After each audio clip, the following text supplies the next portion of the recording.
I was born in Cork City, and I grew up in a really small town called Castletownbere, and it's a fishing village. My dad died when I was little. I was 6.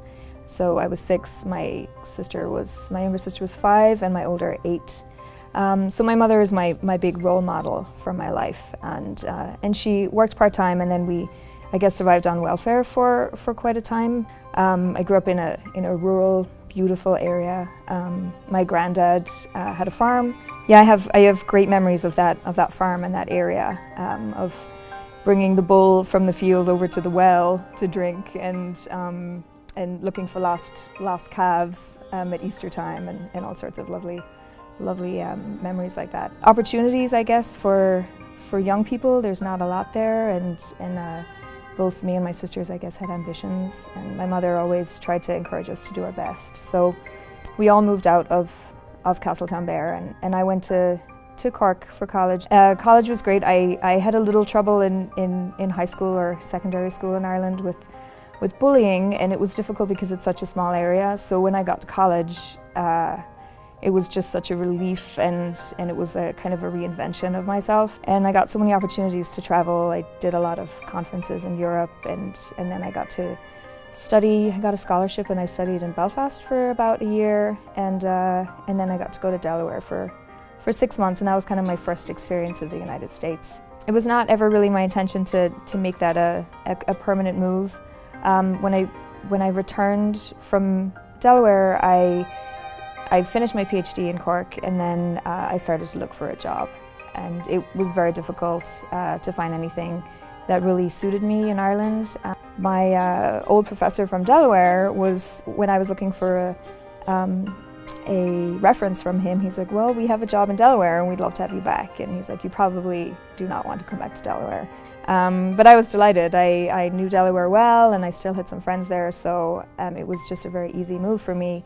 And it was a 2-year contract, so I thought that's what I can do. I can do 2 years and come back to Ireland, because I just always felt very connected to Ireland.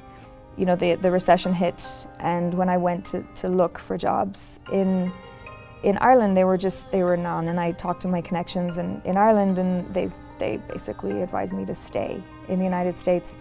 So I think at that point was the first time that I really realized, okay, I'm an immigrant now. And it was difficult to find a job, but I found another postdoc position at University of Minnesota. I did have a very, very lucky break in that my old professor from Delaware he studied in Minnesota too, and he had some very good friends who were Irish American, and they literally adopted me. I got off the plane, and they allowed me to live with them for a month until I found a place. I think what I'm giving up is that connection between me and my home is just getting weaker and weaker, and that's very hard. The family connection is probably the biggest, because I don't have any immediate family here. My sister is in the Middle East, so she's so far away, and our travel to Ireland hardly ever coincides. We attempt to coincide our visits, but you know, with the lack of vacation time, it's very difficult. And I have 2 nieces now, and they're growing up as I'm here, and it's difficult. Irish people are very social. We're very social creatures. And I actually found an apartment in a complex that had so many other postdocs and postgrads from Europe and all over the world. And my best friends became 2 Russian guys across the hall. And so it just was a wonderful experience in the end. So my 1-bedroom apartment very often was just full of people. Last year was a huge year for me. I got my green card, and so I got that stability of not having to worry about the next visa. And I also bought my first home. I bought a condo in downtown St. Paul. So those kind of milestones have just been so amazing, and I know my family's very proud of me for that. Well, I'm a food microbiologist, and so that is it's a pretty important job. We deal with food safety. The other thing that I really feel I can contribute to is being a female role model as a scientist. And through my job, I've really been able to get involved in girls in science. So I try to, whenever I have a chance, to be able to go to a school and show that yes, there are female scientists, and we have fun, and we do great things, and we enjoy our jobs, and that it's a good career track for them.